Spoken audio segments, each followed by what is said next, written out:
Punta kayo doon, ako ICI, punta kayo sa Ilocos Norte, na probinsya ng ating BBM, nandun yung mga kalukuhan ako. Nandun ang mga ghost project, nandun yung mga project na hindi natapos. Wala. Minsan lang pumunta nung huling 2-3 days ago, punta na ICI. 4 na lugar lang pinuntahan. Ang project ng flood control doon ay kulang-kulang 200.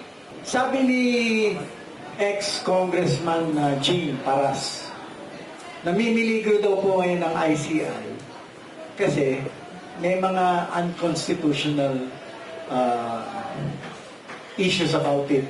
Ang hinimbawa niya ay yung sinabi nga ni Bongbong Marcos na wag niyong galawin si Martin, hindi niyo pwede isama kasi nga walang ebidensya yan. So, with the great influence of the President, siyempre, the hands are tied ng ICI. Ano reaction niyo po dito? Namimiligro po daw ngayon. Namimili sila sa ICI. Hindi po, sabi ni Congressman Paras, ex-Congressman Paras, namimiligro ang estado ng ICI dahil nga doon sa mga unconstitutional issues about it. Tama yun. Mabubuo rin sila. Sinabi ko na kanina na walang kwenta yung ICI dahil siya nagsasabi na tanggalin yun. Tanggalin yun. Siya nagpapatanggal. Nomination si Speaker Romualdez. Tanggalin niya. Siya nagpapatanggal eh. So, paano mag-iimbestiga yun? Kaya nga ako nga, wala mangyayari sa Senate. Wala mangyayari sa ICI na yan. Pinapapunta ko na, matagal na, yun ang unang-una kong pinapunta. Nahalata ko sa Senate, dinampasan yung Ilocos Norte. Dinensyon lahat ang may flood control. Wala ang Ilocos Norte. Tuloy-tuloy. Asan ang Ilocos Norte? Wala dito, wala. Ay, oo nga pala. Nagsara na yung Senate tunaw. Wala na yung investigasyon. Punta kayo doon, ako ICI, punta kayo sa Ilocos Norte, na probinsya ng ating BBM, nandun yung mga kalukuhan ako. Nandun ang mga ghost project, nandun yung mga project na hindi natapos. Wala. Minsan lang pumunta nung huling 2-3 days ago, punta na ICI. 4 na lugar lang pinuntahan.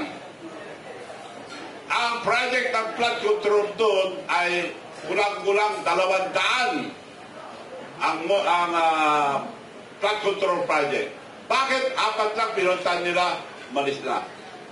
At in-examine ni Mayor Magalong, ginanon lang ang kamay, natanggal na yung semento, kamay lang yun. Hindi pa bato, iba pa yung bato. Yung kamay lang yan, natanggal na yung mga semento. So, anong klase yung flood control yan? Madaling masira, kulang semento, walang bakal, wala lahat. Nandun lahat.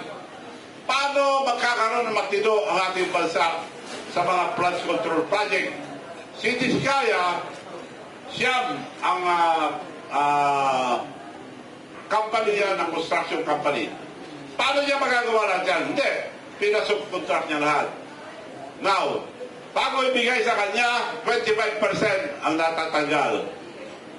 Yung mga iba, mas mahal nga eh. 25% na lang.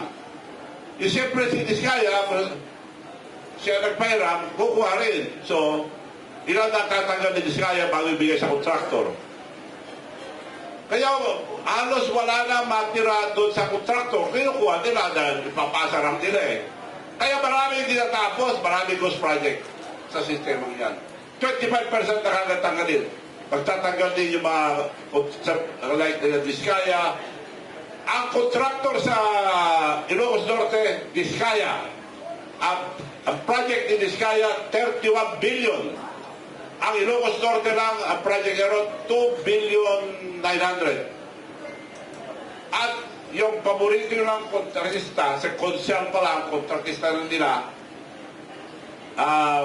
binitbit kay BBM na siya mayor. Nanalo mayor, yung kontraktor. Binigyan kagad ng 6.5 billion na project. Mayor, bawal na yun. Nung concern pa lang, bawal na nga eh. Solo ang pangalan niya sa construction company niya. Yung bagong mayor ngayon, Alcid ang pangalan. So yun ang mga paborito nilang kontraktor. Sila nandun. Iba-iba, binibigyan sa maliit. Ay, bakit ibibigay sa mga kurap? Oh. Sir, tama po ba ang understanding ko? Yung pong sitting mayor, siya din yung contractor? Yung nakaupong mayor po ngayon, siya din po yung contractor ng mga diskaya? Oo, si Alcid, 6.5 billion. Ang flood control lang na nasa kanya, 4.2 billion kay Alcid, mayor. Nasa record po lahat to. Ayaw po magsalita kung wala sa record. So, dala ko ito, pati yung mga pinagsasabi ni Saldico, nandito po lahat.